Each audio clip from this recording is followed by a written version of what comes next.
Ladies and gentlemen, we're going to get started.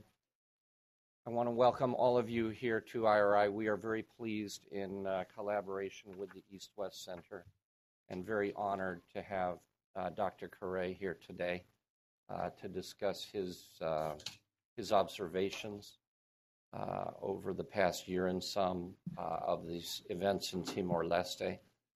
He and I had an interesting conversation, I think, when he first came in. And then another interesting conversation downstairs. I hope he expands on his three-part formula, his three-part take on what can be done to assist those in Timor-Leste. Again, I want to welcome you all here. A special thanks to the East-West Center, to Mr. Lemay for cooperating with us in putting this event together. And I'll turn the proceeds over to our Deputy Director for Asia, Kimber Shearer. Hi, welcome. I'm first going to let Mr. Lemay give a few remarks. As you know, the East-West Center is co-hosting this event for us. And then after that, I will introduce Dr. Khare. Well, thank you very much. Good afternoon to everyone. We're also joined IRI in welcoming Dr. Khare here. The East-West Center, for those of you who don't know, is a congressionally established and primarily congressionally funded institution focusing on education, research, and exchange in Asia. And it's really in that context that I wanted to, we were delighted by the opportunity to work with IRI on this program because we have a significant interest in Timor-Leste, and we've been working closely with the government and civil society there. One major example of this is that through the State Department, we run a scholarship program for young Timor-Leste officials, students, et cetera, and they come for training in Hawaii, in other U.S. universities, and in Washington. And we're delighted by the embassy's cooperation with us as well.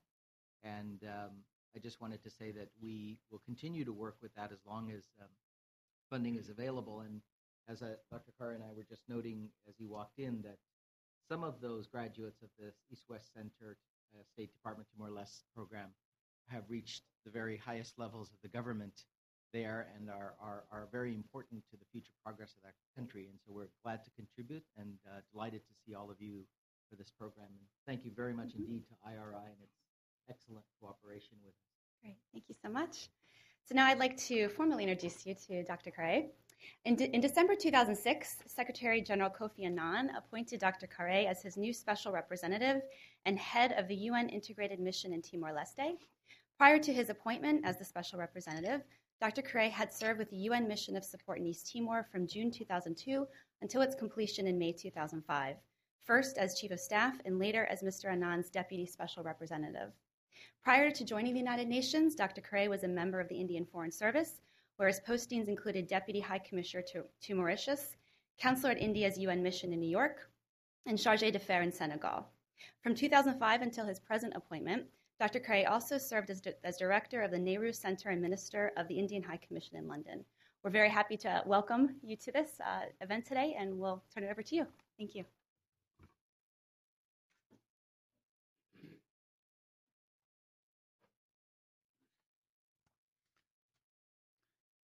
Mr. President, Mr. Director, Mr. Satu Lemay, Madam Director, distinguished guests, thank you very much for the opportunity to address this impressive gathering on the challenges before the international community in its efforts to assist peacekeeping, peace building, state building, and nation building in Timor-Leste. The video ends with a very strong commitment by President Ramos Horta to succeed in providing the Millennium Development Goals to the people of Timor-Leste. And clearly this commitment of the Timorese leaders and their desire to assist their people cannot be translated into reality without the strong, continued, and sustained support from the international community. However, in these days of economic turbulence and competing demands, a question may legitimately be asked, why should the international community attach any priority to the Timorese needs? And I will attempt to give three answers. First, the potential of success within a limited period of time in Timor-Leste. It is not a question of throwing good money after the bad. It is a question of good money being invested after the good to ensure the long-term sustainability of the somewhat fragile peace, stability, and progress that has been achieved in that country after the crisis of April-May 2006, nearly 2.5 years ago. This year, 2009, marks the 10th anniversary of the United Nations and indeed international communities' full-time presence in Timor-Leste, and our partnership has become strong and close over the years. Timor-Leste's achievements and in some ways the UN's achievements are very inseparably intertwined. Second answer to the question why we should assist Timor-Leste is perhaps the altruistic answer. To paraphrase an Israeli historian, Yehuda Boer, thou shalt not be a victim, thou shalt not a perpetrator be, and thou shalt not, never but never, be a bystander. So we should assist because that is the reason why we are here. And finally, an answer which to me is very important. That is our common self-interest. Timorese success will make the world a better place. I believe that our efforts in Timor-Leste are beneficial not only to the Timorese people, but indeed to the creation of a world where democracy, respect for the rule of law, and promotion and protection of all human rights are the norm. I hope that while today Timor-Leste needs assistance, but decades from now, it would become a beacon for those who share our values and thereby demonstrate their genuine universality, that these values of democracy, human rights, and rule of law are as much shared by the rich industrialized developed nations as by poor, small, developing nations situated far away in one corner of Asia. A more subtle objection is sometimes raised that Timor-Leste, with its oil and gas revenues, no longer needs external assistance. However, I think that we need to be a bit careful. What Timor-Leste lacks are the human resources and capacities to effectively utilize the monetary resources which flow from oil and gas revenues for the benefit of present and future generations. And therefore, external assistance has to be directed towards meeting that gap, namely, essentially towards capacity building, so that the Timorese, over a period of time, can take pride in their own development by their own resources. The objectives to be attained by international assistance in Timor-Leste over the next few years are clear and have been outlined in the latest report of the Secretary General to the Security Council, which also contains a series of benchmarks to guide and measure progress. In the interest of contributing to the protection of environment, I have decided not to circulate copies of those benchmarks, but would recommend that they be consulted on the United Nations website, as they represent an implicit compact between the Timorese efforts and the external assistance providers. The objectives cover 4 priority areas. First, review and reform of the security sector. Second, strengthening of the rule of law. Third, economic and social development. And finally, promotion of a culture of democratic governance and dialogue. Some of the priority benchmarks within these 4 areas include adequate capacity, systems and processes, and resources within security sector institutions for each to fulfill their respective roles, including human rights obligations, in the context of clear and transparent mechanisms ensuring civilian oversight. Second, and these benchmarks I am giving only as an example within these 4 areas, there are many other benchmarks. Completion of all outstanding investigations and establishment of effective mechanisms to enhance the functioning and integrity of the judiciary. Third, adherence to the rule of law through respect for constitutional rights and guarantees for all citizens and to strict ethical standards. And finally, improved quality of life and increased employment opportunities, especially focusing on rural areas and the youth, and the sustainable return and reintegration of internally displaced persons, which are a tragic consequence of the crisis of 2006. However, most importantly, as the Secretary General notes in the same report, the fundamental tasks ahead are not necessarily about solving particular issues, but about strengthening the institutions of state and improving policy and decision-making processes marked by transparency, accountability, and consultation, so that Timor-Leste can continue along the path towards self-sufficiency. I remain convinced that Timor-Leste, like any other country, will face many crises in the future. It's a small, poor, least developed country. As it grows, as it develops, it will face crises.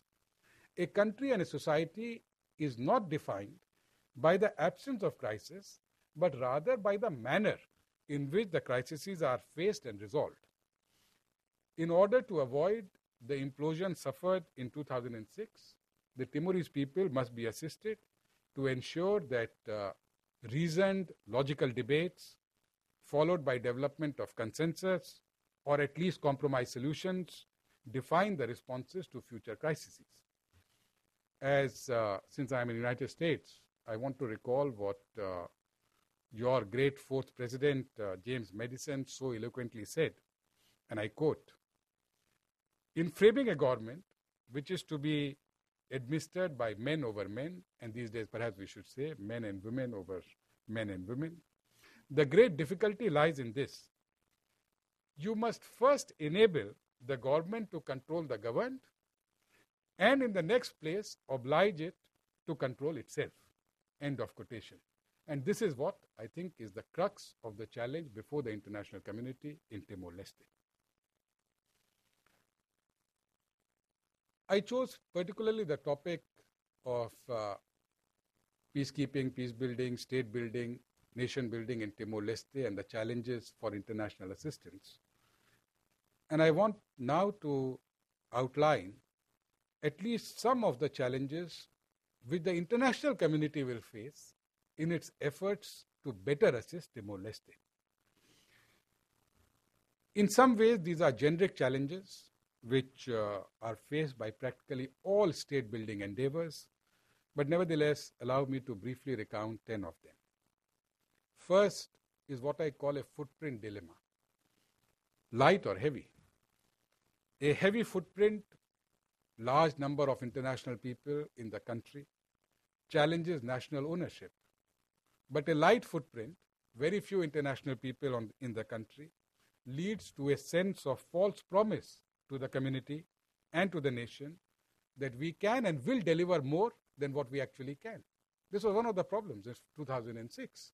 The people believed that the UN was there, would come in at the right time, but there were hardly any capacities which were in existence to control the riot situation which developed.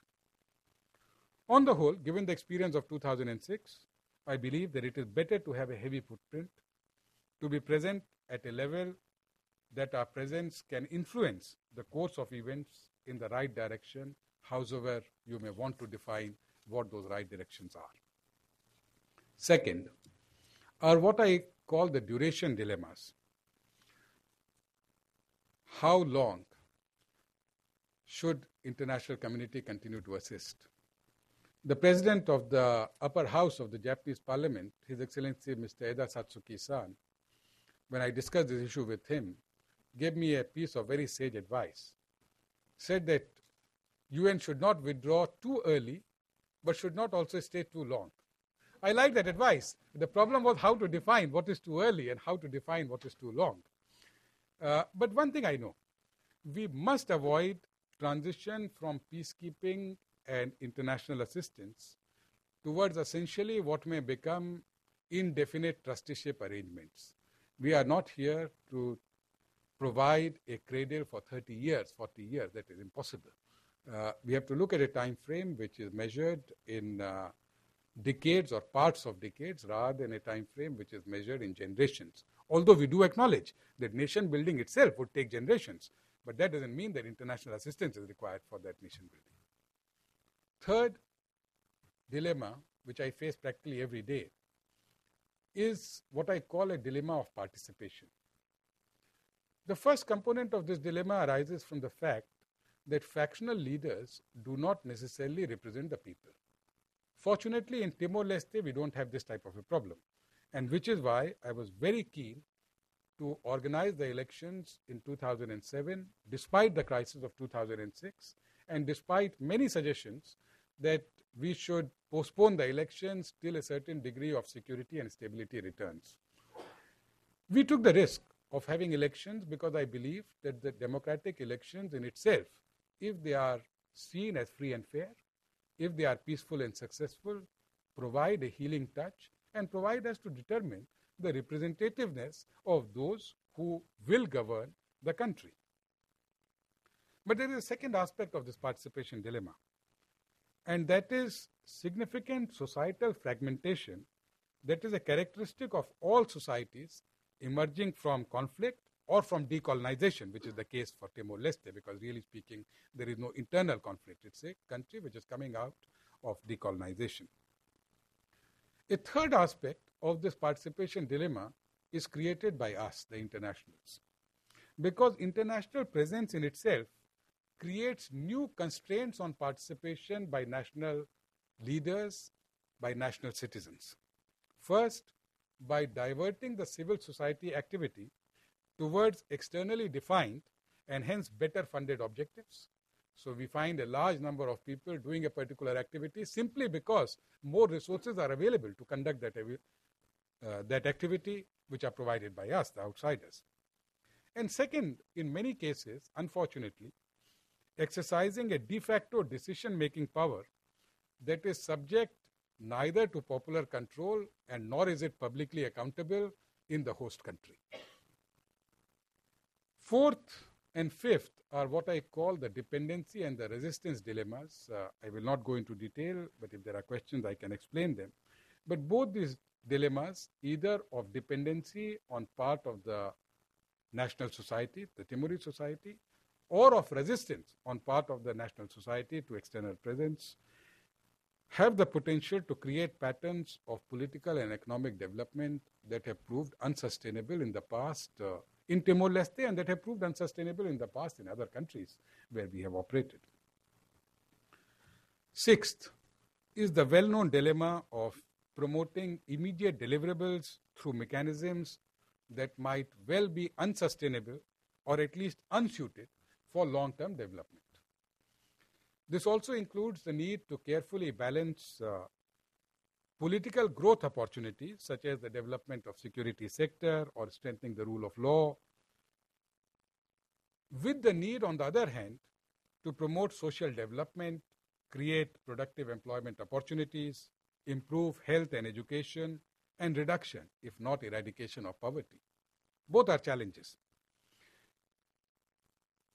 I personally feel that there is some level, I don't know what level, but there is a level of lack of freedom and liberty below which the people would refuse economic inducements and want to be free. But there is, I think, also a level of economic and social deprivation below which freedom tends to become an empty dream. And I think the difference between these two levels provides the spectrum within which the national authorities and the international community operates, trying to go as much as possible towards freedom with economic and social growth. Seventh is the challenge, what I refer to the challenge of universal values vis-a-vis solution to local problems. In my view, local solutions have to be found for local problems. Of course, these solutions should be informed by the universal values, which indeed represent the sum total of the experience of the humanity so far. But efforts to impose universal values itself as a solution to a local problem is not going to succeed. Local values are principles that guide our activities, but are not solutions. We have to find local solutions to local problems within the framework of universal values. Eighth, and this is a very critical challenge that the international community and indeed the Timorese face in Timor-Leste, And these are dilemmas related to history and discourse. All emerging nations, whether they emerge from state failure, whether they emerge from internal conflict, they emerge from decolonization, face a very serious internal dichotomy.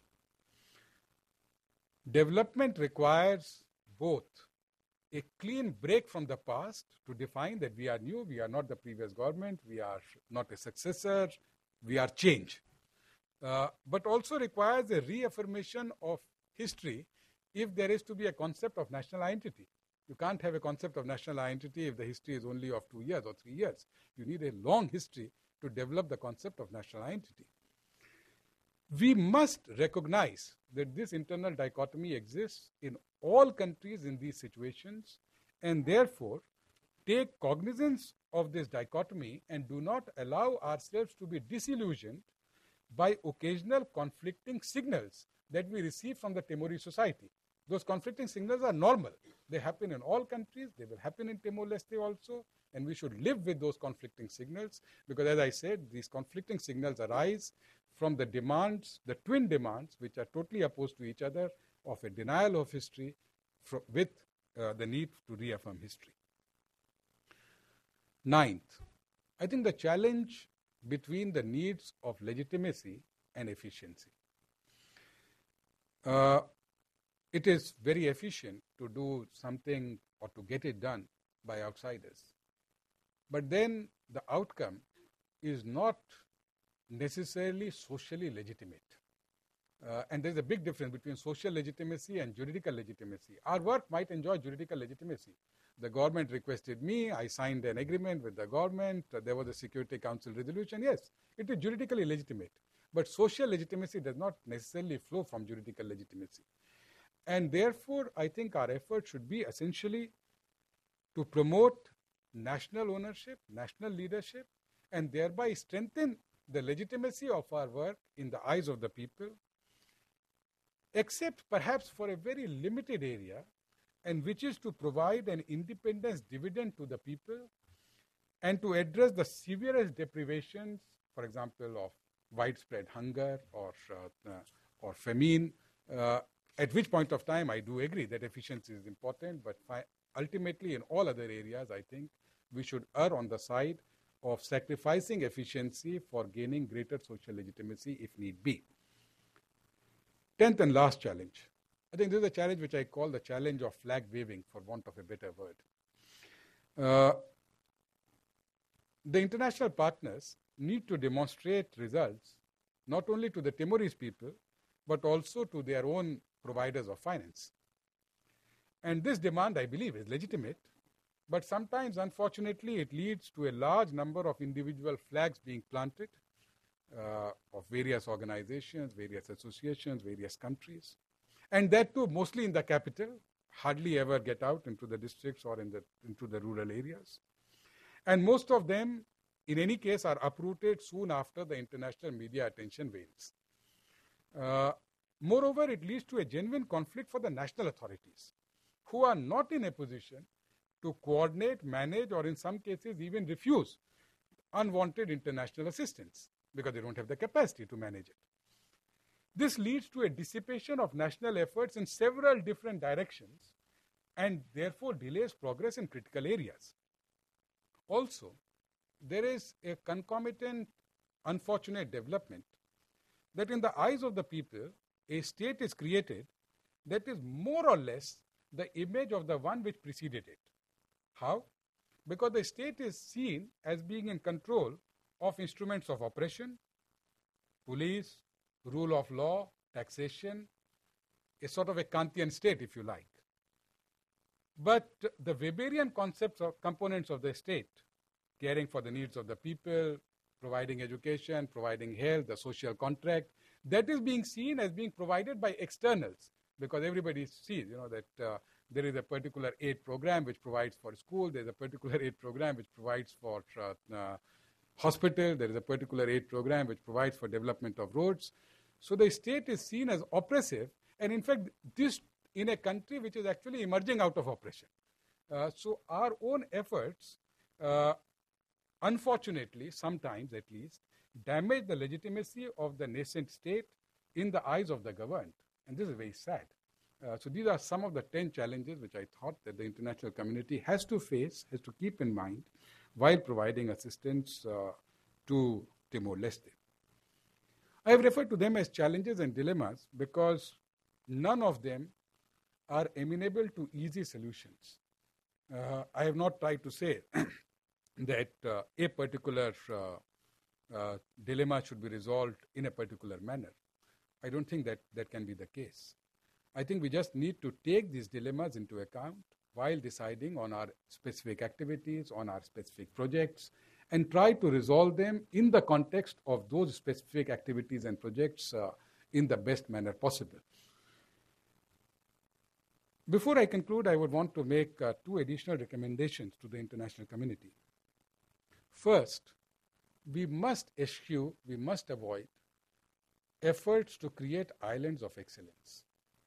I don't believe that having the best police force without having the best rule of law and without having the best correctional system is an advantage. In fact, it's a disadvantage. Society has to work in a manner which is coordinated, and therefore islands of excellence tend to become foci of instability rather than becoming beacons of hope. So we should look at the society as a whole instead of focusing our attention only on one particular small limited sector and trying to make it the best in the world. It will lead to collapse of the country. And this was one of the challenges which was there in 2006. A lot of international effort was devoted to the development of the police with very little attention, if any, being paid to the development of the army. And there, of course, I must say that the UN was also partly responsible because we are a pacifist organization and we do not develop the army. But we relied on the largest of the bilateral partners for focusing on development of the army, which unfortunately did not turn out to be as well as the police, created mutual jealousies, created mutual recriminations, and then led to the crisis of 2006. Second recommendation to the international community, I think we must manage expectations of progress, particularly in a temporal sense. I have often heard Timor-Leste is a small country with the implied suggestion that progress should be faster. Nothing can be farther from the truth. Resolution of internal dispute, even within a small family, sometimes takes ages. And whether one doctor or 50 are to be trained in a hospital, it will still take them the required time of 5 years or 6 years to train them as a doctor. In fact, President Ramos Horta, who would be visiting this country shortly, has pointed out, and very eloquently, that it takes 2 or 3 years for a Chinese restaurant in New York, I don't know why he says New York and not Washington, to become profitable.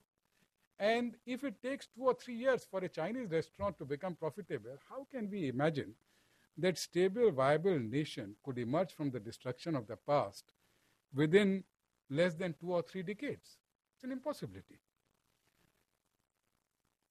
President, while introduction, asked me to reflect on my strategy for UN's activities in general terms in Timor-Leste, and therefore I would reflect a bit. I follow a personal strategy which now is shared by my senior team and by my team, which I call the EMF. Encourage, motivate, and facilitate. That is the role of the international community in a sovereign nation. Encourage what? Encourage the Timorese to take the right decisions and to take them as early as possible. But these are their decisions, not mine.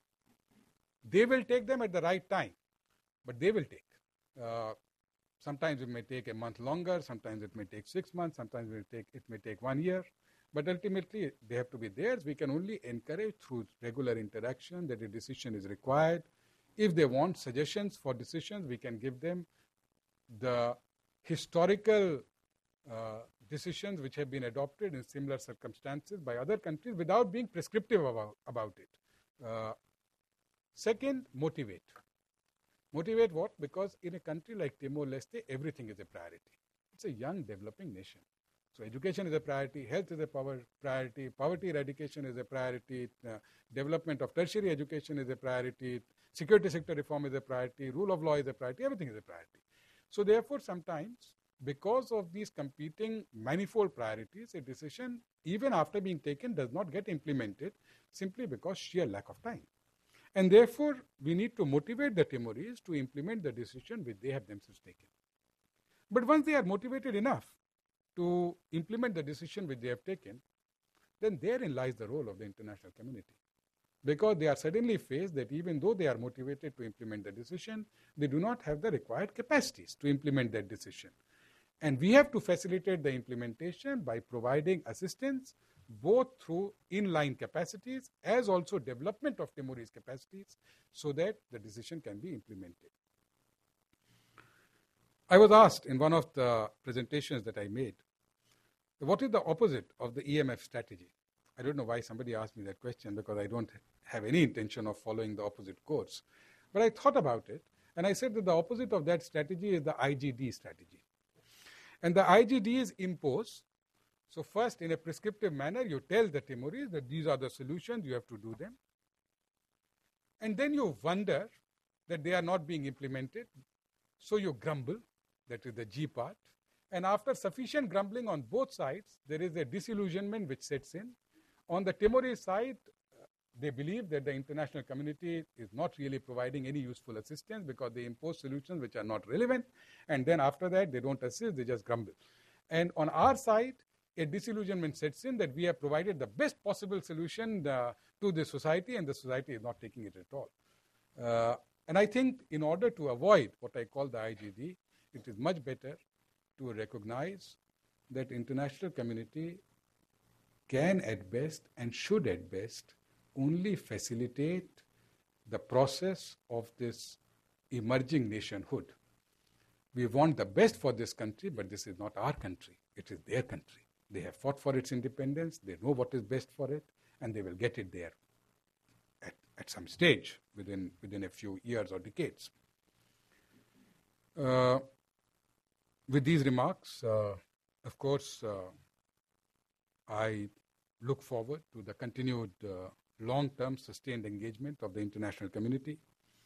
And I am personally grateful to the Timorese people and to the Secretary General for the opportunity that has been provided to me to be a co-traveler, if you like, in the historic journey of Timor-Leste towards peace, stability, prosperity, while being securely anchored in a culture of democracy, respect for the rule of law, and human rights.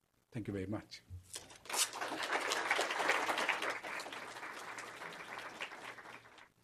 For your talk about what you and the United Nations and the international community in general have done in Timor-Leste, Dr. Khare. My own question referred to something that you, unlike many international interested groups, don't seem to make too much mention of, namely the values of the Timorese people themselves. And I'm talking in particular about those at the local level. You mentioned universalistic values, and those, of course, are brought into Timor-Leste by various organizations. And the central government takes note of those and adapts them to what they consider to be the purposes of their nascent country. But in the sukus, in the districts where I've done rather a lot of work, the people so often at the village level, they feel not exactly disenchanted, but cut off from what comes out of Dili. It's not indeed that not all of them have been to Dili, but the troublesome thing perhaps is that a lot of them don't want to go to Dili. They don't see that they have too much of a stake in what is going on. Now, what I would like to ask you is, do you think that it's possible for some sort of reconciliation be made between the universalistic values that we speak of and that we would like very much for the Timorese people to accept, and the local ADAT values that don't necessarily conflict with what we're advocating, but which the people themselves don't see all that relevant to their needs? I should perhaps say that I'm David Hicks. I'm My affiliations are with Cambridge University and the State University of New York, of which I'm a professor. Thank you very much. Right. Should I speak? Yeah, yes, it's all right. Thank you very much, Professor Hicks, for your very important comment and question. I didn't particularly get into the issues of local values, development of national identity, because, as I said, I had chosen the topic of challenges before the international community rather than challenges before the nation itself. But I do acknowledge that a country cannot be built on universal values alone, because then it would be impossible to have a national identity. A national identity essentially comes from the national values which are superimposed and added on to the universal values, no doubt about it. Just to give you an example, what I've been trying to promote now is what I call traditional justice. And why? For two reasons. There are many in the international community who, I respect their opinions, but they think somewhat differently from me, that justice of necessity means courts, court clerks, people sitting wearing funny wigs and gowns, and a proper correctional system. I am promoting traditional justice because, first and foremost, in front of what we would call the formal justice system, there is a backlog of 5,400 cases. So assuming that the 40 judges decide about 400 cases a year, that means one judge, one case a month, which is already too much to presume, then we have a backlog of about 13 years of cases. So if a murder is committed now and goes into the pipeline, then the case will come up for decision in the 14th year, but 14 years is the punishment for murder. So here it doesn't make sense. It's a dysfunctional system. We have to promote traditional justice as an alternative dispute resolution mechanism, as an ADR. If you call traditional justice ADR, then everybody agrees that yes, ADRs have to be promoted. You call it traditional justice, I don't know why. We have a preconceived bias. We don't like the word traditional justice.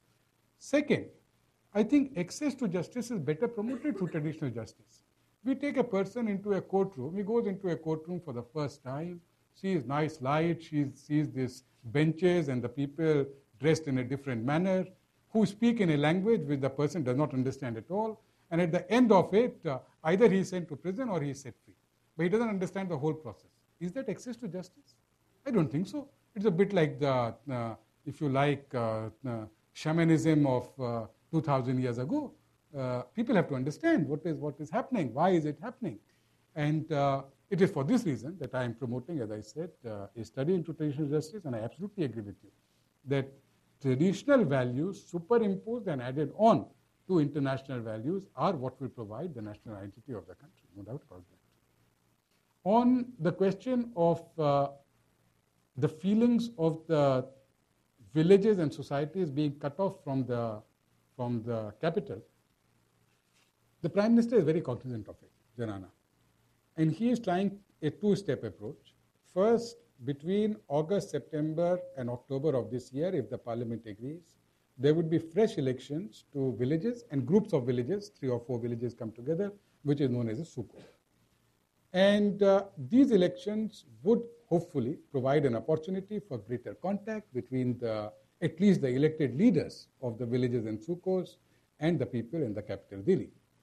Furthermore, there is a proposal which has yet to be debated in the Parliament, so I would not prejudge that debate, but there is a proposal to have at least 4 elected municipalities in the country. Municipalities you should think of not as American municipalities, but perhaps as small American states, if you like, with a state legislature, which will be located in the east of the country, which is Bakau, which will be located in the south of the country, Swai, in the center of the country, Delhi, and in the enclave of Ukusi.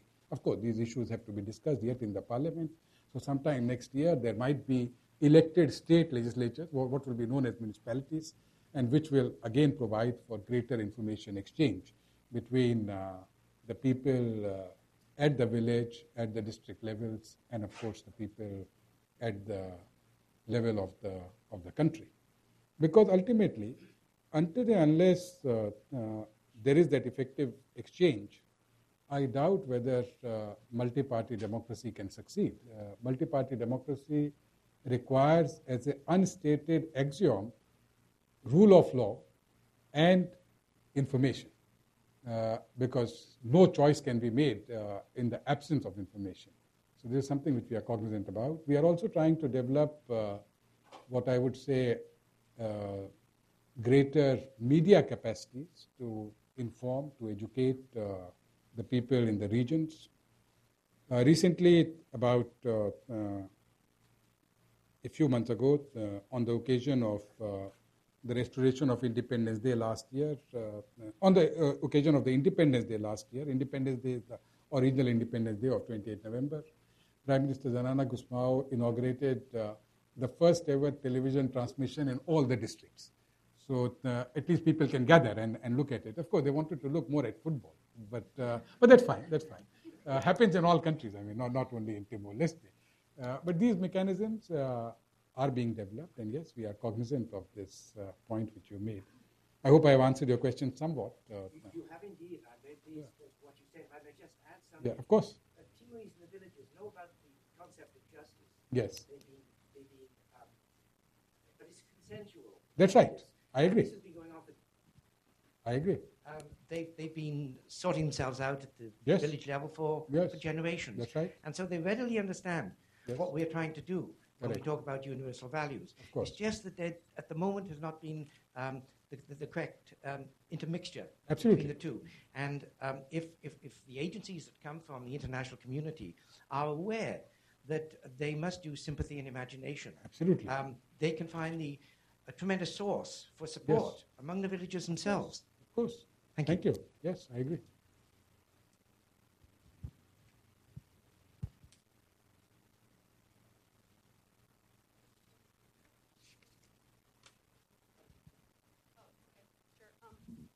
Hi, my name is Ellen Sykes, and I'm a PhD student at Johns Hopkins SAIS. I worked for UNTAET for the entire mission. I'm writing my dissertation on private sector development in Timor-Leste. And I have a question about your encourage, motivate, facilitate framework in the context of private sector development. As I'm sure you know, the World Bank Ease of Doing Business report ranked Timor-Leste 174 out of 175 countries evaluated in its 2007 report, which was down several notches from the year before. And the problems are obvious: still no land tenure for investors, a weak regulatory framework for investment. Business licensing seems to take longer and cost more with every passing year. When I left UNTAET, we had a 5-day process that cost $30. Now it's about a 90-day process that costs $1,000 to register a business. And I'm just wondering, at what point do carrots and sticks come into play? It seems like the international community just sort of shovels resources at Timor-Leste after a crisis without expecting a lot in return. I mean, I worked for Mari Alkatiri for a year when the cabinet was Timorized in 2000, and he blocked almost everything the internationals tried to do the whole time we were there. I'm just wondering if you feel like more aid conditionality should have developed early on, if there's still scope for it. I mean, at what point do you step back and say maybe the heavy footprint that you recommended just isn't helping, and perhaps things have to get worse before they get better? Because it doesn't seem like much industry or manufacturing is developing at all. Thank you. Very good. I think that is a very important perspective which you bring to the table. I think what was required in 1999 and 2000 was done. But to my mind, UNTAET was not a very useful experiment. We heard the complaints which we have. We should also remember the complaints which the Timorese have. They say that for 2 years, all that they were doing was photocopying, and at the end of it, they were told that, okay, now you are Timorized, please go and do the work. It was a totally unaccountable form of governance, more authoritarian in nature, not accountable, if you like, to the public, because it could not be. It was a transitional administration. That was the same thing which we saw in Namibia. Nothing new about it. And this idea that it took $30 and 5 days to get a business license, maybe that was true. But without taking cognizance of the fact that those licenses were given, which had no social legitimacy whatsoever. We had no concept of the land tenures. Land in Timor-Leste is held in various forms, in a communal sense of ownership, in a sense of ownership which flows from Portuguese times, in a sense of ownership which flows from a Indonesian kitas, I think they call it, and of course land which has been sold, unsold, which has just been occupied. It is a very, very difficult proposition. On the question of 8 conditionalities, I think there are already sufficient 8 conditionalities. And on the heavy footprint, in fact, actually the heaviest footprint in Timor-Leste, if ever, was of UNTAD. When I talk of a heavy footprint, I'm talking about $180 million. That is the budget of UNMIT. In 1999, you can look over the history, the budget of UNTAD was nearly 10 times that amount. The heavy sense is not from the sense of the amount alone. It comes from a sense of whether you are present at a level that you are able to influence the course of events through this policy, as I said, of encourage, motivate, and facilitate. Any other policy is doomed to failure. Mark my words, I'm being very clear. At least I'm convinced about it. It is not only about Timor-Leste, it is about other countries also. Use of force and hard power are instruments which were used for international diplomacy and international contact in the 17th, 18th, and the 19th century. Please do not try to use the instruments of 19th century in a globalized, interdependent world. I'm sorry if I have been slightly strong, but my view on this is very clear. Maybe it is a wrong view, I don't know, but that's my view.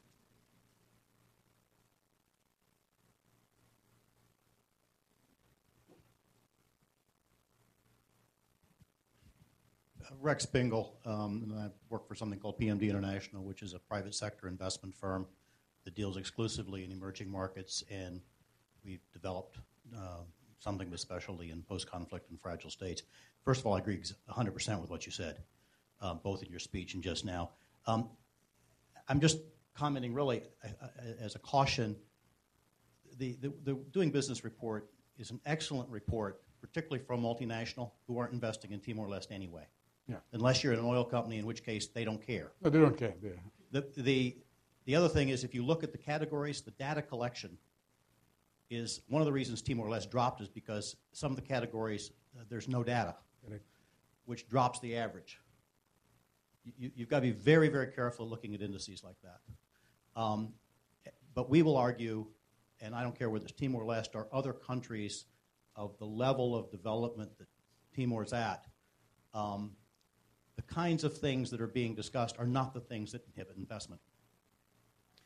And the people who will invest in Timor-Leste from the region, for example, which is where most of your investment will come from, are perfectly capable of doing it, and they understand the land tenure issue or the no land tenure issue and so on, and the opportunity is there, and that's not the kind of thing that's going to cause the problem.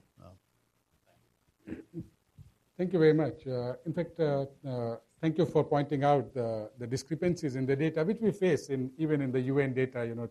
I recently had a big problem because the UNICEF report demonstrates that the infant mortality in Timor-Leste has increased. That's not true because we are all talking about projections from a very small sample.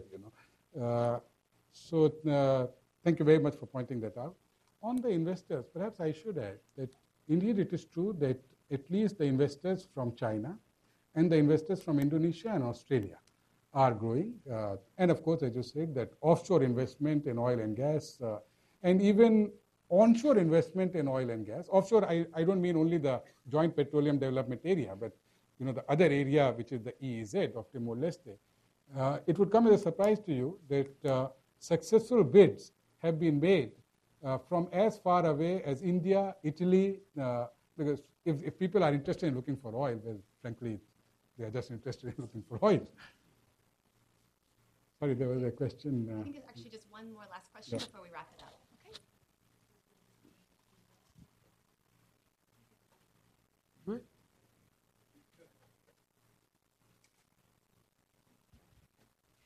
Good.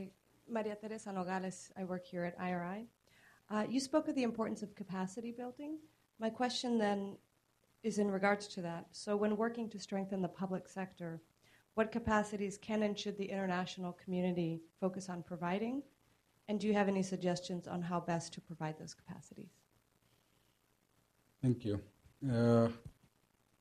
Try to give a short answer because this is really a very, very long answer. We tend to think only of individual capacities.